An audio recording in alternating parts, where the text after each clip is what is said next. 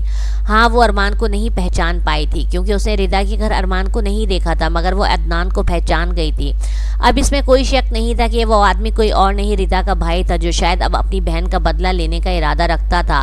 تو کیا وہ اب اس کے ساتھ؟ نہیں، میں اپنے ساتھ اس شخص کو کچھ بھی غلط نہیں کرنے دوں گی، ماہین نے دل ہی دل میں پکا ارادہ کیا، چاہے میری جان ہی چلی جائے۔ ماہین نے اچانک سے ڈرائیونگ کرتے ارمان کے ہاتھوں کو اسٹیئرنگ پر رکھتے ہوئے اسے روکنے کی کوشش کی۔ اچانک سے گاڑی ان بیلنس ہوئی لیکن ارمان نے ایک دم غصے سے بریک لگائی۔ ماہین کا سر ایک دم اسٹیئرنگ سے ٹکراتا ہوا سیدھا ڈیش بورڈ سے جا ٹکرایا۔ ماہین کو پہلے ہی سر پر چوٹ لگی تھی، دوبارہ سے چوٹ لگنے سے ماہین کی آنکھوں کے آگے اندھیرا چھا گیا اور وہ بے ہوش ہو گئی۔ تمہارا دماغ خراب ہو گیا ہے، کیا کر رہی تھی تم؟ ارمان نے گاڑی روکتے ہی اس پر چلایا لیکن ماہین تو اپنے ہوش کھو بیٹھی تھی۔ ارمان نے اپنے لب سختی سے بھینچے اور گاڑی دوبارہ اسٹارٹ کی۔ ماہین اپنے حواسوں میں نہیں تھی۔ اپنے فارم ہاؤس میں گاڑی اندر کرتے ہی ارمان نے انسپیکٹر کو کال کیا اور اس سے پوچھا کیا وہ ملا؟ پتہ نہیں کہاں گم ہو گیا اچانک سے، کچھ بھی کر لو مجھے ہر حال میں چاہیے۔ سنا تم نے؟ وہ اس پہ بھڑکا اور خود گاڑی سے اترا۔ دوسری جانب آ کے دروازہ کھولا۔ ماہین بے ہوش تھی۔ دل پہ پتھر رکھ کے ارمان نے ماہین کو باہوں میں اٹھایا۔ ایک پل کو تو ارمان ماہین کو دیکھ کر ڈگمگا گیا لیکن اگلے ہی پل ردا کا معصوم چہرہ ارمان کی آنکھوں کے سامنے آیا تو وہ اسے لے کر اندر کی جانب بڑھ گیا۔ اسے بستر پر لٹا کے وہ خود دور صوفے پر جا بیٹھا۔ غصہ بڑھتا ہی جا رہا تھا۔ سامنے بستر پر موجود ایک حسین وجود جس پر ارمان کا دل بھی آ گیا تھا، جو ارمان کے دل میں بھی بس گیا تھا، مگر اس وقت وہ اس وجود کی دھجیاں اڑانا چاہتا تھا، ٹھیک ویسے جیسے اس کے بھائی نے ردا کے ساتھ کیا۔ لیکن ارمان یہ سب نہیں کر پا رہا تھا۔ اس کا دل اس سب سے انکاری تھا۔ اس کی تربیت آڑے آ رہی تھی۔ وہ اس سب کے لیے خود کو حق بجانب سمجھ رہا تھا کہ ماہین اس کی دسترس میں ہے، وہ جو چاہے ماہین کے ساتھ کر سکتا ہے اور اپنی بہن کا بدلہ لے سکتا ہے۔ لیکن دوسری طرف دل انکار کر رہا تھا کہ ماہین کبھی کسی کے ساتھ ایسا نہیں کر سکتی۔ ماہین کے وجود میں ایک الگ ہی کشش تھی جو ارمان کو پاگل بنا رہی تھی، لیکن پھر بھی کیسے؟ کیا ارمان اتنا گر سکتا ہے؟ خود سے سوال کرتا وہ اس بے ہوش وجود کو دیکھنے لگا۔ میری بہن کی عزت کو تار تار کر کے اسے مار کے پھینک دیا، ان دونوں بہن بھائیوں نے ہماری جان نکال دی، اس کا بھائی فرار ہو گیا، تو کیا یہ معافی کے لائق ہے؟ ارمان کا دماغ اسے ماہین سے نرمی برتنے سے روک رہا تھا اور دل و دماغ کی کشمکش میں ارمان بری طرح پھنس گیا تھا۔ سگریٹ پھونکتے ہوئے وہ خود کو بار بار یہ یقین کروا رہا تھا کہ ماہین پر صرف ارمان کا حق ہے، کیونکہ اب کچھ بھی ہو جائے ارمان ماہین کو چھوڑ نہیں سکتا۔ دوسری طرف شاہ سائیں کو ڈسچارج کر دیا گیا تھا، بارش کا زور ٹوٹ گیا، وہ انہیں لے کے حویلی آ گئے، سب ان کے پاس موجود تھے۔ اب کیسی طبیعت ہے آپ کی؟ بشارت شاہ نے باپ کا ہاتھ تھام کے پوچھا۔ بہت بہتر، انہوں نے آنکھیں بند کر کے کہا۔ ارمان کہاں ہے؟ ان کا یہ سوال سب کو سوچ میں ڈال گیا۔ جی وہ بھائی کو کچھ کام تھا تو وہ کہیں گئے ہیں، عدنان نے فوراً بتایا۔ اچھا، وہ چپ ہی رہے۔ جمیلہ بیگم نے زمل کو آواز دی اور بولا زمل بیٹا دادا سائیں کے لیے دودھ لے کر آؤ، لیکن دادا سائیں نے فوراً ہی ہاتھ کے اشارے سے منع کر دیا اور بولا اس سے بولو مجھے اپنی شکل نہ دکھایا کرے، آج سے یہ میرا کوئی کام نہیں کرے گی۔ وہ بہت سختی سے بولے۔ کیا بات ہے بابا سائیں، آپ ایسا کیوں کہہ رہے ہیں؟ بشارت شاہ تھوڑی نہ سمجھی سے انہیں دیکھنے لگے۔ ایک دن اس نے ردا والا کام کرنا ہے، ہمارے سروں میں خاک ڈالنی ہے۔ ان کی بات پر زمل کی آنکھوں سے آنسو بہنے لگے۔ عدنان کی نظر اس پر ٹھہر گئی جبکہ عمر اپنی بہن کی آنکھوں میں آنسو دیکھتا بہت مشکل سے وہاں کھڑا تھا۔ ایسا کچھ نہیں ہوگا بابا، زمل آپ کی پوتی ہے، وہ کبھی ایسا نہیں کر سکتے۔ بشارت شاہ نے بیٹی کی سائیڈ لی۔ ردا بھی تو میری پوتی تھی نا، بہت بہت بھروسہ تھا، کیا ہوا کسی کے ساتھ چکر چلا لیا اور اس نے کیا کیا؟ وہ سر جھٹکتے ہوئے طنزیہ لہجے میں بولے۔ اللہ بیٹی دے تو دے، ایسی دے جو ماں باپ اور خاندان کا سر نیچا نہ کرے، ورنہ جو بیٹیاں ماں باپ اور خاندان کا سر نیچا کریں ایسی بیٹیوں کو تو زندہ پیدا ہونا ہی نہیں چاہیے، اور اگر زندہ پیدا ہو بھی جائیں تو گلا گھونٹ کے مار دیں تاکہ اتنا درد تو نہ سہنا پڑے۔ ان کی باتوں پر زمل بری طرح رونے لگی اور کمرے سے باہر نکل گئی۔ تمہیں تو چاہیے تھا بشارت شاہ تم سبق سیکھو۔ وہ ایک ایک لفظ ٹھہر ٹھہر کر ادا کر رہے تھے، انہیں بولنے میں دقت ہو رہی تھی۔ بیٹی کو قابو میں رکھو، باہر مت نکلنے دو، اور موبائل تو ہے ہی فساد کی جڑ، لے لو یہ سب موبائل کی وجہ سے ہوا ہے، لڑکیوں کے پاس تو موبائل ہونا ہی نہیں چاہیے۔ وہ غصیلے انداز میں بولے۔ دادا آپ کی طبیعت ٹھیک نہیں ہے، آپ کو آرام کی سخت ضرورت ہے، آپ سو جائیں۔ عمر بہن کے متعلق اتنا کچھ نہ سن سکا تو بالآخر بول پڑا۔ اس کے بولنے پر بشارت شاہ نے بیٹے کو گھورا، لیکن بیٹا بھی تو ارمان کا ہی کزن تھا، غلط بات سننا عمر کے خون میں بھی شامل نہیں تھا۔ عمر غصے سے کمرے سے باہر نکل گیا. اس کے بھی بہت پر نکل آئے ہیں. قابو میں رکھو اسے بشارت شاہ, ورنہ ہم ایک بیٹی تو کھو چکے ہیں, اب اسے سنبھال کر رکھو. بابا میری ردا ایسی نہیں تھی, اس کے ساتھ حادثہ ہوا ہے, سب جانتے ہیں. ثقافت شاہ بھی مرحوم بیٹی کے لیے بولے. بس کر دو تم, اب اس کی طرفداری کرنا. اس نے ہم سب کو رسوا کر دیا. اگر وہ زندہ بچ کے آ جاتی تو بھی موت کے گھاٹی اتار دیتے اسے. ایسی غلاظت کا ڈھیر کوئی نہیں رکھتا اپنے پاس. اچھا ہوا مر گئی.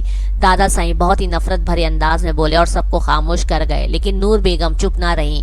شاہ صاحب گستاخی معاف, لیکن اگر آج چپ رہی تو ماں پہ لوگ باتیں کریں گے. میری بیٹی ایک فرمانبردار بیٹی تھی. یہ سچ ہے اس سے غلطی ہوئی, کسی نامحرم کی محبت میں پڑ کے وہ چلی گئی, لیکن میں یہ بھی جانتی ہوں اس نے کوئی غلط حدود پار نہیں کی. مجھے اپنی تربیت پر پورا بھروسہ ہے. نور بیگم کی سخت آواز میں کئی باتوں پر شاہ صاحب کا دماغ بھگ سے اڑا. یہ سب جھوٹی باتیں ہیں, کیونکہ سچائی یہی ہے, تمہاری بیٹی بد چلن تھی. دادا, عدنان کی دماغ کی رگیں ایک دم تن گئی.